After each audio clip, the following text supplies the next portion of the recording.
The broadcast is now starting. All attendees are in listen-only mode. Hello and welcome to this ISC webinar where we're going to be talking about procedures.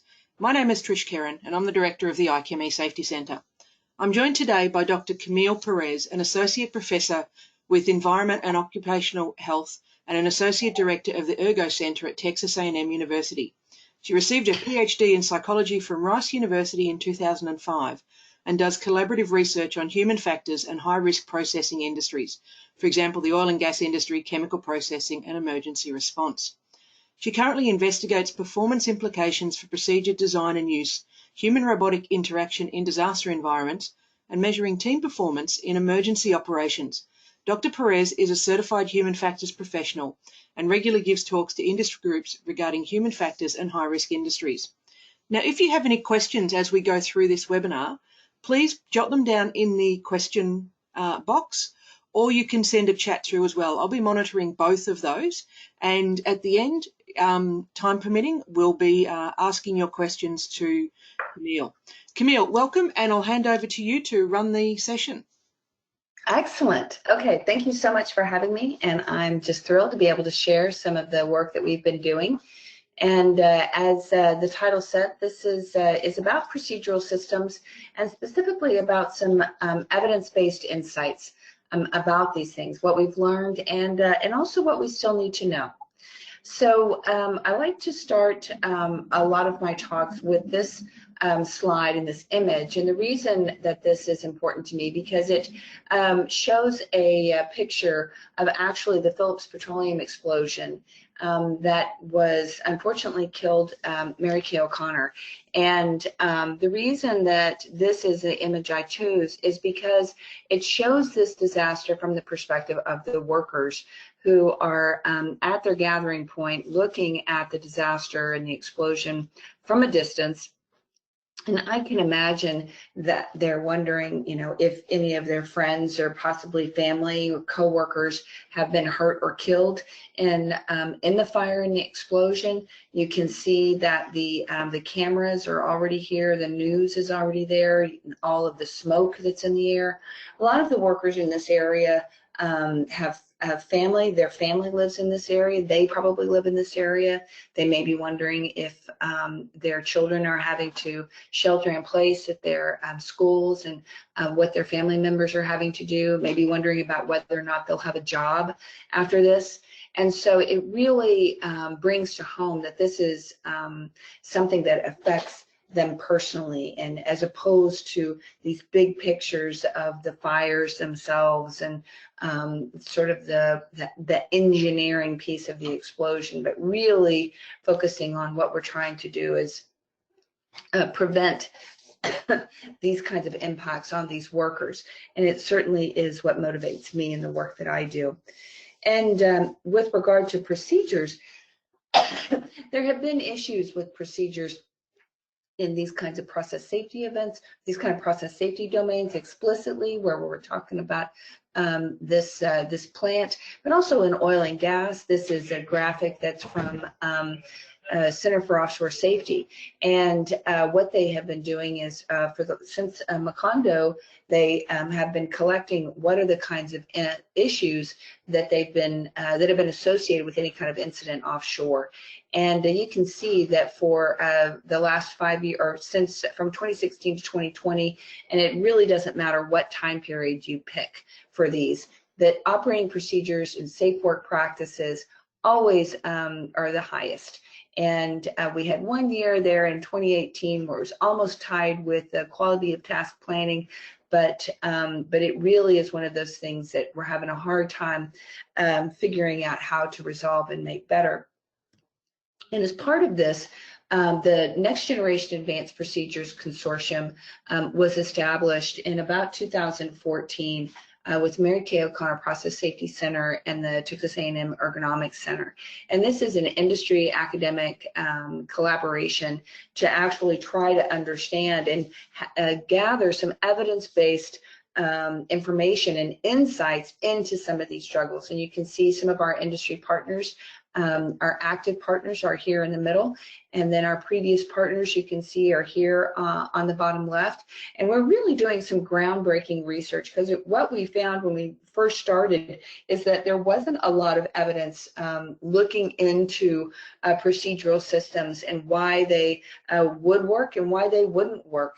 A lot of it was really just what people had been doing for a long time, people's opinions about things, but not a lot of work about what not a lot of evidence about what did and did not work. And so we're looking to apply these new findings to different technologies and interfaces, like some of the digital procedures that can be leveraged on handheld technologies. And I'm a human factors researcher. That is my background. And so that is the perspective that we come at through this. And let me give you a little bit of background from that human factors perspective and the lens with which I really see the world. And so this is a picture of a B-17 bomber from World War II. And obviously kind of a sad picture here. We can see that it is flat on the ground and is been damaged. And Alphonse Chapanis often is considered the father of human factors. And he was called in because this kind of incident was happening over and over and over again when these pilots were returning from combat missions. And what they found is that the pilots and the co-pilots were retracting their landing gear instead of their landing flaps after landing, and obviously remarkably damaging the plane itself, and creating a really hazardous situation. And this is a really big problem. They would send the pilots back to training, and but they still continue to see this happening over and over again. And so what he did is he went and sat in the plane and looked to see what was going on, and identified that there were two identical toggle switches side by side, one for the landing gear and the other for the landing flaps. And you can see them right here, and it looks pretty obvious. They're labeled. One says gear, one says landing, and but at the same time, you have to keep in mind that they're actually in this environment right here, and it's hard to see with this grainy picture, but they're about right here on the display. And oh, remember, they're coming back from a combat mission, so they're stressed. It's probably at night. They're tired, and landing is the most takeoff and landing are the two most stressful and difficult things to do when you're piloting. And so the context of this really is important to keep in mind, in the kind of stress that the pilots were under. And these were identical toggle switches side by side. And so what he did is he changed the display so that the switch for the gear and the switch for the flaps were very differently designed. It was very difficult to confuse those. And what they found is that the number of these incidents went to baseline. There were absolutely no more of these incidents. And so what he called this was designer error, not pilot error. So there was a human involved, but it was the designer of it, not the pilot. Now, of course, the designer here did not intend for this incident to happen, but it was one of those situations where somebody didn't sit down and think about what are all the circumstances that could come into play that would make it easy to do the wrong thing and maybe not as easy to do the right thing. And a human factors approach is really going to be one that is looking to do that, to make it hard to do the wrong thing and make it easy to do the right thing. And so that's what we're looking to do, and that's the approach that we take, is really looking at things through the lens of those people who are actually doing these complex tasks in these difficult environments. And that requires a multi-method, multi-theoretical approach. We do studies in high fidelity simulations. You see Robert Shell has a training facility in Robert, Louisiana. We've done research. We do low fidelity virtual simulations in Second Life. You can see our warehouse there where we have procedures we do. We've done interviews and observations with workers actually around the world. We've done eye tracking studies. We've had surveys with workers, and we've done a summary of the regulations and best practice. So we really have taken a global approach using all of the methods at our disposal to be able to better understand what the circumstances are. And I'm going to start today and talk to you about work as imagined versus work as done. This is some of our newer work where we're really trying to get an idea about what do people think is going on out there versus what is really going on out there. And this actually started with some of our interviews, actually got us really looking at these differences and some of the concerning reports regarding procedure deviation and use. So this is what people were telling us. And what people were telling us is that the supervisors were actually requiring workers to deviate from procedures due to time and production pressures.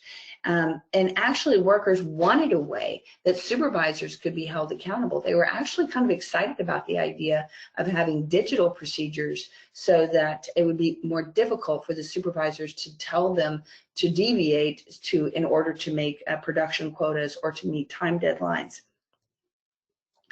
And the other thing that was really concerning from this is from these results were those workers who told us that a lot of times they would follow procedures to protect themselves from liability, regardless of whether the procedure was correct, that they were really more focused on watching their back. And this, again, we heard this many times from workers in saying that even if a procedure was wrong, they would follow it specifically because as long as they did that, they weren't going to get in any trouble. And obviously this is quite alarming because you want workers out there who are thinking and not just worried about following the steps that are on an incorrect procedure. Procedures are supposed to be tools for them to be able to do their task effectively, efficiently, and safely. Another thing that we found is this idea that the units within the facilities actually differed quite remarkably regarding the health of their procedural systems. And so what we found is that, so some of them would tell us that in one unit, and so keep in mind, we went to facilities all over the world and probably about 10. And each of these facilities would have multiple units within the facility. And the first time that I experienced this, where I saw that the different units within the facility had different attitudes towards procedure use and reported using procedures differently, I thought it was unique to that particular facility. But then we saw it again and again and again. So clearly it was a trend. And so these are some exemplar quotes about that. So we might hear something like, I wrote 4 of those procedures and it took almost a year before it got processed. So this would be somebody who really was in a unit who did not think that procedures were reliable, didn't think the procedure system was very robust, didn't feel very confident about it. Conversely, another unit in that same facility, somebody might say something about, you know, if he or she submitted a change, I'd see it within a week or two. You know, now if it's some kind of big emergency, I'm sure I could get on the phones and talk to each other and get that done fast. So here you see this contrast, and within the same facility, people's attitudes can be very, very different about their procedural systems and their ability to get changes implemented. And then this third one, again, with this unit that has a more negative experience with procedures, where we have this person would say, we have procedures out there right now that we know are wrong. We try to get them changed and redline them, but until that gets changed, we know it just isn't feasible to do. So this is really somebody who's frustrated and feels that they've been communicated pretty clearly that we may be saying we want you to use procedures for every single task, but clearly we're not going to put the resources into making that happen. One of the things that we have found that's pretty interesting is, and I think unexpected and sort of not what people imagine, is that written procedures are likely never completely perfect. And this idea that if enough energy and effort is put into making that procedure correct, that then it's only going to need to be revised in whatever that revision requirement is for whatever the regulatory body or it is for that area or whatever the company policy is. However, these are really dynamic systems that are constantly being updated and changed and things like that. And pumps break down and have to be replaced. And if you're in a facility that's 30 years old and you've got one 30-year-old pump that's still working fine, and then a brand new pump that's had to be replaced, and a procedure is written for both of that includes both of those pumps, then probably the procedure is not going to work perfectly with the pumps that have these two differing ages, and the workers know that, and that happens a lot, and then they just can't use the procedure the way it is. And then also the workers who are doing these procedures typically can be very mechanically minded, and they may know more efficient ways than what was written into the procedure originally. And sometimes getting that information from them can be quite beneficial to make the processes more effective and more efficient. And so this idea of the getting from them the more efficient, more effective, and more current ways of doing things can be quite beneficial. Now, obviously, the repairing or replacing a piece of equipment ostensibly should be done through a management of change process, but that's not always the case. And so anyway, this idea that the written procedure is only going to have to be touched every year or two, what we're finding is that that's not the case, and that this revision process seems to be, and we think it may be related to safety climate.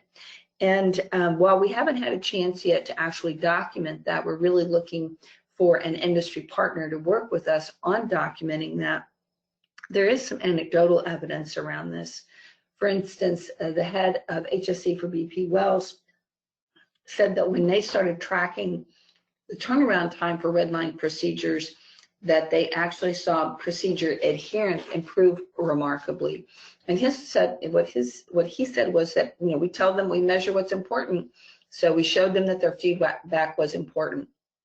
And when the workers saw that their feedback was important, then they became more engaged with the procedure system, and they also knew that the procedures were more likely to be correct. And so that really fostered a procedural system that the workers were more engaged with. VP Plains All-American, I had a wonderful conversation with, and he was saying that what they have found is that if an area has a high level of procedure modifications, and they tracked all of their modifications, that they really believed that it indicated the operators were sincerely using their procedures, which makes a lot of sense, because if you think about it, you can't redline a procedure that you're not using. And what they found was that, for instance, the hydrocracker unit also often had the highest procedure modifications per month within the refinery. And obviously you don't want, a redline every single day or every single week. But then when you see that consistent feedback, that consistent engagement with the procedural system, that what they were finding is that is a consistent engagement with that procedural system. Now, of course, it requires resources on the part of management to make sure that those modifications get implemented or at least addressed. Some of the modification requests may not be appropriate, and it may just be that the worker doesn't know that, and that provides an education opportunity for that worker, and an engagement opportunity for that worker. We don't know for sure if the relationship exists, but we really believe that there may be one between procedure use, this response to procedure red lines, and safety climate. So this is one of those still. So we did, not long ago, we did some interviews with managers and workers in the same company, and to really explore specifically this idea of work as imagined versus work as done. And so if we think about the work as imagined being that perspective of the managers, and then the work is done as the frontline workers. And what we were looking for is their perception, their differences in perception for the procedure deviations and the procedure change process. You know, how did they differ and why did they differ? And did they differ? Maybe they thought that they were all the same. And so what we did is we did this interview process, and it was what's called a semi-structured interview, where we had questions that everybody was asked, but it also left us some room for some open-ended responses. There were 13 managers and 26 workers. And actually, all of this came out of two major questions. If you find a mistake or something confusing in a procedure, how long does it usually take to get corrected? What percentage of the time do you think users, or do you deviate from procedures, and describe some of the reasons? There was a third question too, where we asked them what's the process for actually getting a procedure changed. And so the first thing that we want to show you is the perception of deviations. Workers reported that deviations occurred much more than managers. Pretty big difference here. So you see on the y-axis here is this estimate of deviations. The x-axis here, we see the workers on the left-hand side and the managers on the right-hand side. So this is definitely a big difference between work as imagined and work as done. The managers did not have that equivalency between what the workers were saying. So that is really an interesting and important perspective on that. And so then why were they deviating? Why were they deviating? So here we see the reasons for deviation and what percentage of the participants said it. So the percentage is on the y-axis, and then the types of reasons that they might be deviating from the managers and from the workers. And so you can see that individual reasons, individual reasons for, individual for this situation or for the individual themselves, all the way down to a group reason, and whether it was between, and whether it was reported by the manager or the worker. So here you can see the meaningfulness of the different groups. But now let's look at this, what we refer to as Y-WOD comparison, work as imagined versus work as done. And so here what we've done is we've subtracted the value for the managers from the value for the workers. So a higher value means that the manager thought that the reason for the deviations was higher than the workers thought, and a negative value means that the worker thought that there was more reason for that than the manager thought. And this really tells an interesting tale about the difference for these reasons for deviation, not the frequency of the deviations, but the reasons for the deviations. And so what we see here is this intentional and organizational reasons that they're pretty similar, that this is where we see that the work as imagined equals work as done. And so right here, organizational, not a whole lot of reasons for that, and we're pretty much the same, and then as well as this intentional reason. But with task frequency, you can see that the workers said that that's a pretty high reason for deviation, and managers didn't think so at all. And so, and then also when you get into this unintentional deviation, managers thought that that was a relatively high frequency, not super high, but workers didn't mention that at all, that there was unintentional deviation. And then again, for environmental, the managers were much higher. And so both of these are self-report, so we don't know which one's correct, but it certainly is important to understand these differences and to look into them and to have an appreciation of the fact that what those people who are managing these organizations thinks that are going on may in fact not be what's actually going on. Now let's talk a little bit about these perspectives of a procedure change process. So remember, we talked about how important the management of change with regard to a red line of a procedure. So we asked both of them if you were going to submit a procedure change request, what would happen. And so this is the response that we got, was that it would be initiated, there would be an escalation of it, there would be an on-the-spot process that would include redlining, and then there would be a formal process that would be more of the management of change.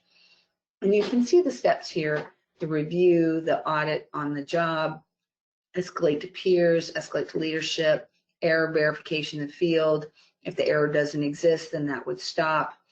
If the error does exist, print off the procedure, write an amendment, approved, complete the job. If it's a one-off problem, if it's a one-off problem, then stop. If it's not a one-off problem, then it's going to go through the formal management of change process. So this is a pretty, I would imagine, not uncommon method used to actually change these sorts of things. And this is what we got primarily from the managers. And this was the perspective from the workers, that there was an initiation was on the job, then that would get escalated to leadership. They would verify it in the field. And of course, they did not use all of this verbiage. There was a lot of translation back and forth that we did to be able to map these two back together. But you can see that there was definitely a much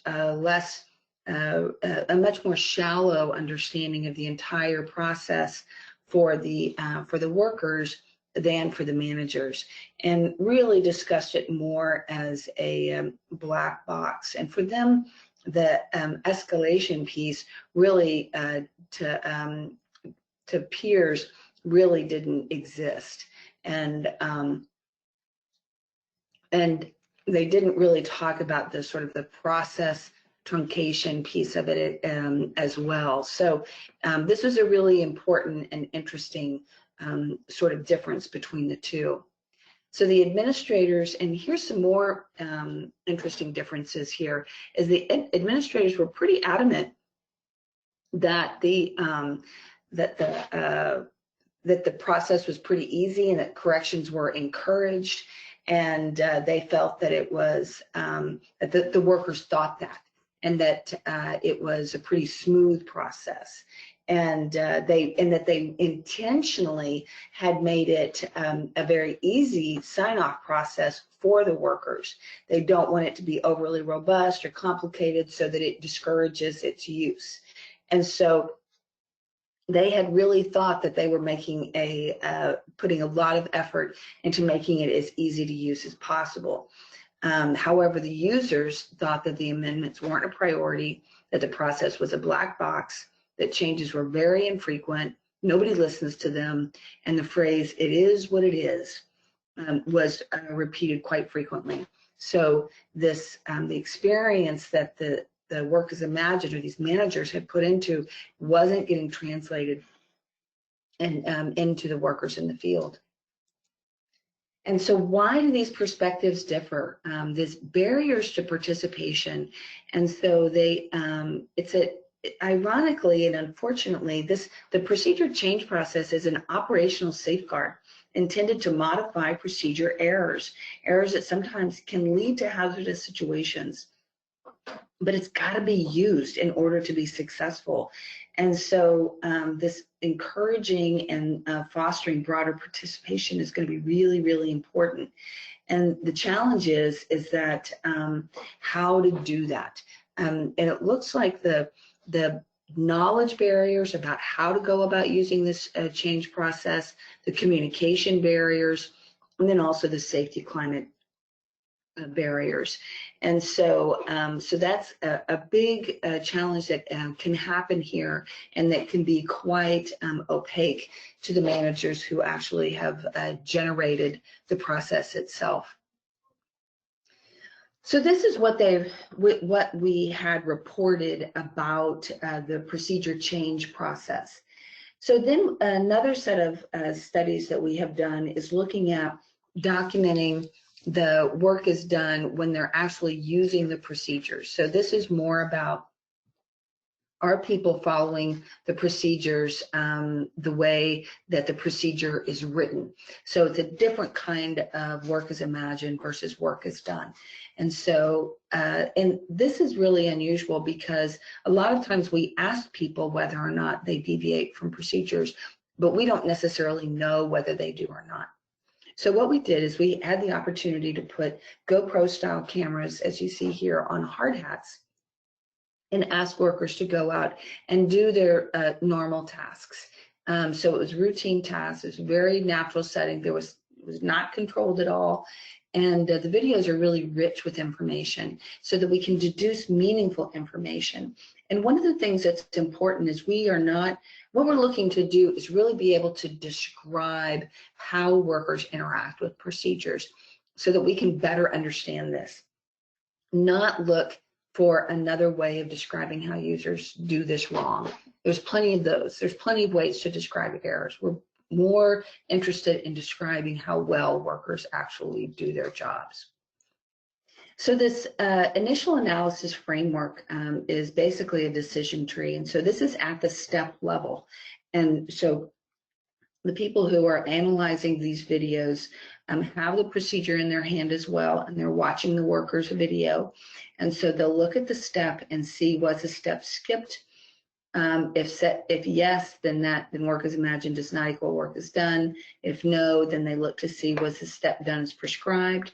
If yes, they'll look to see if the step was performed was the step done in the prescribed order? If yes, then was it done as prescribed for the step? And if so, then work as imagined equals work as done. If any of these veer, then that means work as imagined does not equal work as done.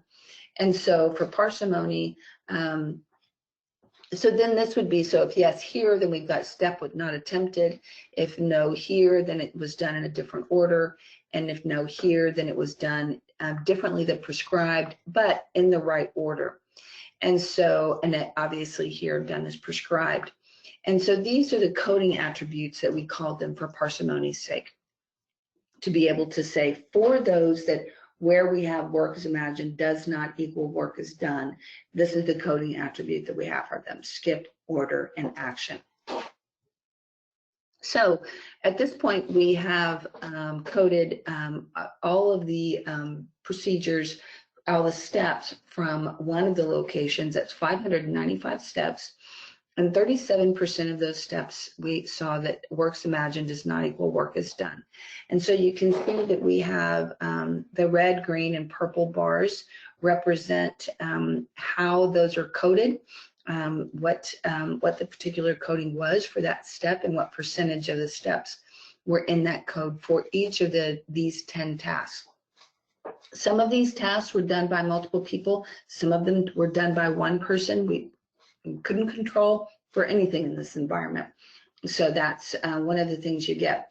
But one of the things I think is really interesting is how you see that this is really task dependent. For some of these tasks, we see lots of out of order. For other of these tasks, we see no out of order. Some of these tasks, we see a lot of skipped. Others, we don't see hardly any skipped. So I think that that's really fascinating that we're seeing this may be really, really task dependent. The other thing that's really interesting here is all of these tasks were considered successfully completed. So there were no overt upsets or incidents with any of these issues. So even though we have 37% of the steps that were not completed as imagined, we didn't have any problems that happened with the steps themselves. So that's really telling about how we need to revisit this idea of all deviations being bad in procedures. Now I want to share with you sort of a categorization of these 3 different codings that my doctoral student is working on that I think is really fascinating. So one is routine. So this is when we have work is done does not equal work as imagined, but and so steps are performed in the correct, they may or may not be performed in the correct order, but it's sort of norms or the way things are done around here. And an example of this is a step, check the nearest safety shower or eye bath. And so for that, this is something that is in a procedure, or excuse me, or is in a task that is done multiple times a day. And the norm was that you only had to check it the first time the task was done that day. And so if you're doing that task the second, third, fifth, sixth time for that day, you don't need to check it. It's okay to skip it. It's not a problem. And we would check with subject matter experts afterwards. So this was not just our assumption on that. The subject matter experts mentioned that. So it was not a problem. Again, similarly, attached sample catching fitting to rail car external valve. Well, sometimes this didn't need to be done. Sometimes that external valve was fine for catching the sample, and it wasn't a problem that step was skipped. And so this was a really interesting category to be able to identify. And one of the things that's nice too is that the student Atif is able to identify an algorithm for actually coding this with all of the steps. So you can see that it's got to be, it's got to be these three, and then also it doesn't pose any threat to the safety of the operations. Conversely, the safety critical category is all of the things above, all of the things for routine, except that it's a safety critical step. For instance, place blue flags, blue lights and derails, chalk wheels and set handbrake. And so that is a safety issue, and it's got to be done. Use Snoop to check for leaks at hose connections and liquid fittings. So if that's not done, that's a problem. And that's the difference is that it's safety critical. And the last one is that the steps under this theme are generally considered to be more efficient. And the examples here are, for instance, one, place bucket under external outlet. Well, that needs to be done, but if it says to do it under step 5, and the bucket is beside you at step 4, and you're walking to the external outlet at step if the bucket is beside you at step 2 and you're walking to the outlet at step 3, well, that makes a lot of sense to go ahead and put the bucket there then and not wait till step 4 and have to go back. It's going to be more efficient. And so that was the thing that they were saying with this efficiency category, is that they were completed as prescribed. They were just done in the wrong order. And a lot of times it was explicitly to save themselves time. So you see that this efficiency category and the routine category technically would be considered errors, or they would be considered violations because the worker knowingly was deviating. However, when you look at it from this lens of why are they doing it, we can see actually the worker is doing things that make sense, or in fact is saving them time.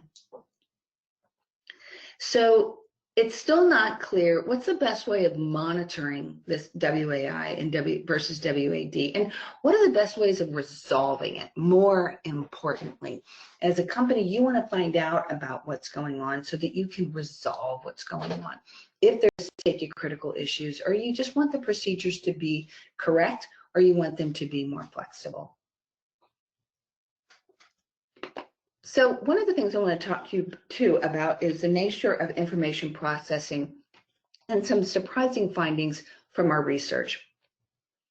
So one of the things that we're finding too is that procedures probably cannot be one size fits all.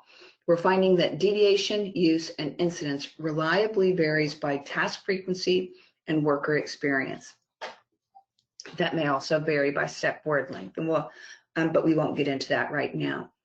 But so this was a survey that we sent out to folks, asking them when they, what percentage of the time they use procedures, not just put it in their pocket and have them with them, but whether they actually look at it. So my y-axis here is looking at what their use of the procedure.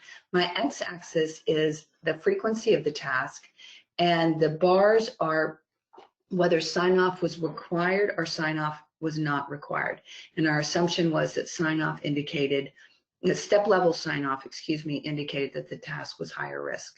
And so you can see that for the infrequent tasks, that there was no effect, there was no difference about whether sign-off was required or not. However, for the very frequent task, first of all, their use of the procedure, they're actually reading the procedure, dropped quite remarkably. And here we do see a difference. They're more likely to look at it if the sign-off is required, but still it's not, it's just at 60%. And it's only, the only lower one is that sign-off not required. So we see that it is when they need, this indicates to me that when they think they need the procedure, that's when they're using the procedure. And that's what this infrequent group here, those infrequent tasks, they perceive that they need the procedure, whereas these very frequent tasks, they're not perceiving they need the procedure and they're not as likely to use it. And it could be that they need different content for these more frequent procedures if you're wanting them to actually use them. So to use the same design for all of them may not work well. We do see this small but reliable relationship to industry experience, meaning that all of this is lower for those people who are more experienced, or less likely to use procedures when they have more experience. We saw some interesting effects of experience at the step level when we did an experiment with workers at Shell's training facility at Robert, Louisiana. And so we had, this is the percentage of steps that they performed correctly for 4 different tasks. And these are the 4 different tasks. And so we have whether they were experienced and whether they were inexperienced. And so they came in, they performed these 4 tasks using a written procedure. And we can see that the experienced people did in fact perform more steps correctly than the inexperienced people. That's not completely surprising. The thing that's interesting is we had another category of performance, which we called struggle, which means that maybe they had to perform this step a couple of times to get it finished, or maybe they had to ask for help. And when we include that, we see that the difference between the experienced and the inexperienced almost goes away. And so the performance was almost equivalent then at this point. And what this suggests to me is that this complaint that we hear about too much content in the procedure for those experienced folks versus too little content in the procedure for the inexperienced folks may in fact be the truth more than just belly aching. And so those inexperienced folks are struggling a little bit more, and they need a little bit more information in order to get to that same level of performance than the experienced folks. But we did find in a previous study that with too much information, or actually in this study, we found that with too much information, our experienced folks were more likely to make a mistake. So it is in fact that with these more frequent tasks, we may need a different type of information or a different type of design. And then with our experienced folks and our inexperienced folks, we may need different things as well. So now I'm going to share with you a little bit about communicating safety information. So hazard statements have been commonly shared on procedures for quite a while. And typically they leverage the design elements associated with consumer products. And these are some that I would imagine many of you are familiar with. But there's very little investigation about whether they're effective when they're embedded in procedures. And we decided to look into that. And so we varied whether there was a box around it, whether it had shading, whether they used an icon or numbering, like the ones you see here. So this one has all 4 of these elements, and this one has just 2. And we did this in a virtual environment called Second Life, where we manipulated these and had 16 different designs, and people saw all 16 of them 2 different times. And then we also varied this in the Robert training facility and had workers, they either saw this with the icon, they saw the hazard statements with the icon, or they saw the hazard statements without the icon.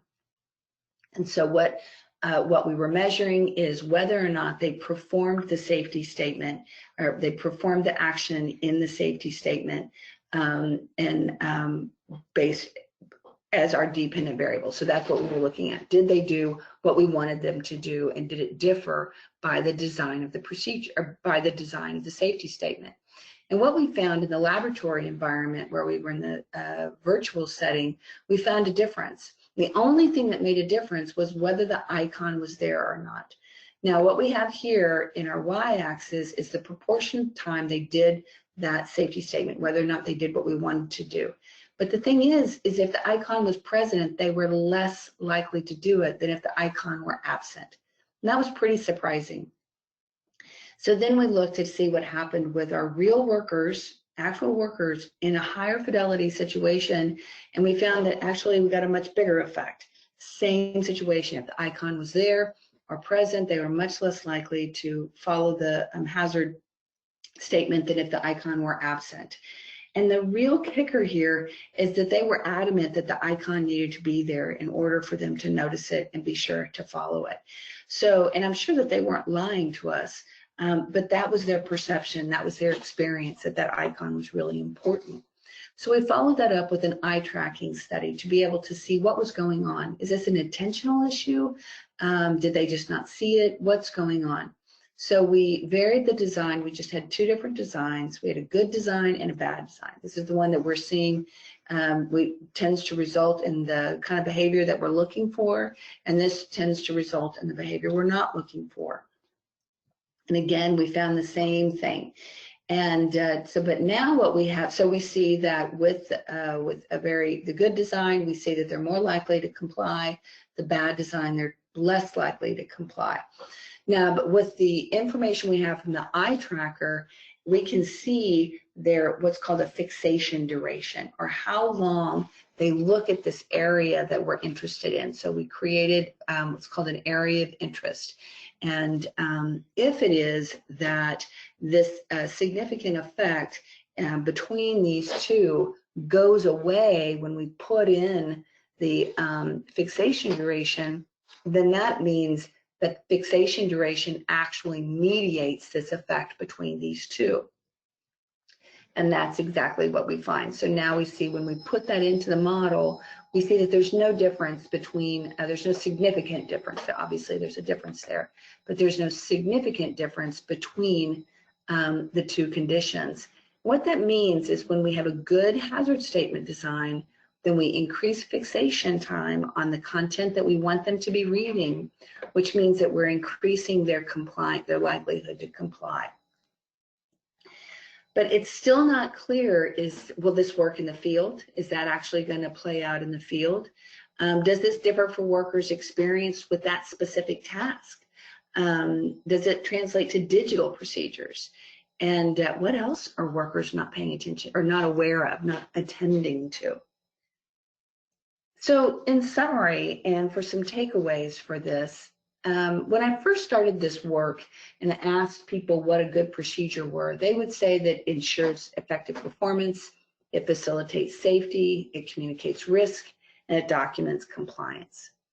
But since I've been doing this work, I often ask myself this, if it's realistic. Well, I don't really ask myself that question anymore, because I don't think that a document can be a reliable and effective hazard barrier. An example of this is a passenger aircraft crash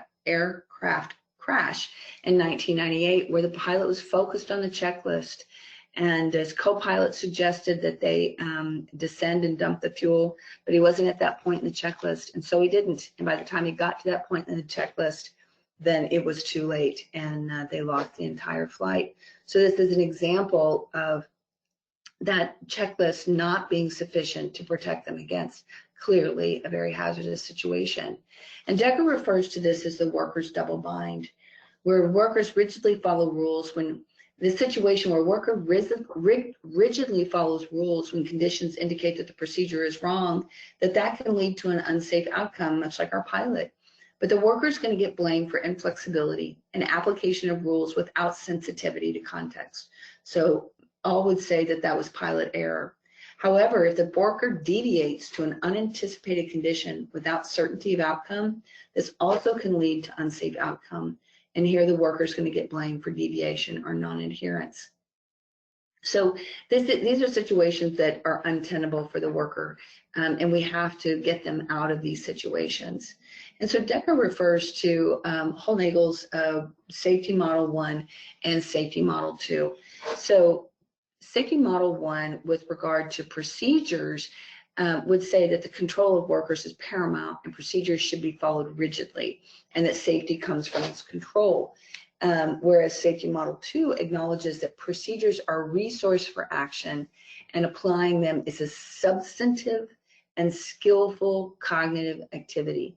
That safety results actually from the skill at judging when and how to adapt procedure to local circumstances, and that really organizations need to monitor and understand the reasons behind the gap between procedures and practice. So it's really, the procedures are a tool meant to support workers. Workers have to have skill at judging, which means training, which means monitoring these gaps. Procedures are not going to save you. Your workers are going to save you, and your procedures are a tool to support that worker. And so are we saying that one is better than the other? No. Safety Model 1 is likely more appropriate when you've got infrequent tasks over multiple shifts. However, Safety 2 is likely more appropriate, that perspective, when you've got frequent tasks, very experienced workers, in a quickly changing environment. An effective procedural system is one that is designed where procedures are for safe and effective performance and not an accountability method for management. That the procedures are physically validated and there's a continuous quality check of procedures, which ensures that they're easy to use, that the tasks are easy to perform, the workers take ownership of those procedures, and that there's a short turnaround time for red lines. So the key takeaways from this talk that I hope that you'll have is that there's big gaps that exist between WAI and WAD, and we need regular communication regarding how to fill these. Procedures should work with human information processing capacities. Management of procedure systems is as important as design and content. And procedure writing process requires collaboration between the writers and the users of those procedures. So thank you very much. I appreciate your time, and we've got a writer's guide that's freely available if anyone is interested in that, and our website where we've got our papers and projects posted, and I'm happy to share any of that content with anyone. Thanks, Camille. I certainly found that very interesting, and I still find it amazing that, you know, we think putting the icon shading the box is a great idea, and we've now all discovered that perhaps it's not, and we don't see it anymore. To the audience, if you have any questions, please do put them in the chat box. But I've got a question to start with. So, and it's about that icon, that use of icon shading boxes, etc. You got a better response when you increased the fixation time for people on the actual step in the procedure. Was that my understanding correct? No, it is that we found a difference in it. The fixation time was different for the two conditions. Right. So okay. we did. Yeah. So that was it. That was between. So they looked more at the condition without the icon. Okay. So the icon was basically causing them to just skim over the information because their brain felt that they got enough information just from the icon. Is that the theory behind it? Whereas when they had to read the words, they had to spend some time there reading the words and then take the message in. Is that a good assumption? My guess is that some of the things that we hear people say is that, you know, the icon may indicate that, oh, this isn't information I need to do the step. This is information about something else. That this is, you know, but it's not about, because people are in, obviously in procedure performance mode. And so what they're wanting to do is they're looking for the next step. They're not looking for other kinds of information. And so they see that icon and they think, oh, okay, this is not about the next step. And so then they move on. And so now one of the things that's really interesting about that is I had a really fascinating conversation with a gentleman and who had 20 plus, maybe 30 plus years of experience in a particular facility with all of the tasks there. And he was saying that because he had the task practically memorized and really didn't need the step information, so he was looking for those alerts almost more than anything else. And so I'm really ready to do a study where we can look to see if people with that much experience, do we see exactly the reverse effect? Okay. So I think wouldn't shock me. Yeah, no, I think that's really interesting. And I think for me, that's probably one of the key takeouts from some of this work, that, for years we've gone down this path, and now to discover that perhaps it's not the path we need to go down is really quite amazing. There's still a lot to learn about it, and I think that's one of the things that is amazing about it. And I know that it's scary to people to learn, to see this thing that's so different, and it seems so obvious that it should be this way.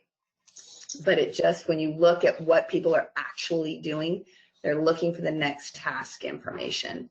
And so when we think about it from the perspective and through the lens of what does the user need, then there's some logic to it. Yeah. Okay. Wonderful. Thank you so much for that, Camille. I always enjoy listening to this research in its current stages, because there's always something new that you've got to share with me. So I really do appreciate you taking the time to do this webinar for us. Thank you to our attendees. This webinar will be posted on our YouTube channel later today, so that you can share it out or go back and watch it at a later date. Certainly encourage you to check out the Advanced Procedures Writer's Guide as well, because that will really help you in your own organisations to improve your procedures. We've got another webinar coming up towards the end of February, on the 28th, I believe it is, where we'll actually be hearing a case study about the Philadelphia refinery 50 years on from that particular incident, refinery fire. And we actually have some special guests in that particular presentation, some people that were involved in the incident at the time. So certainly check out that one for some amazing learning opportunities and to hear from people that were there on the day. Thank you very much to everybody. Thank you again, Camille, and stay safe, everyone. Thanks for having me. Bye.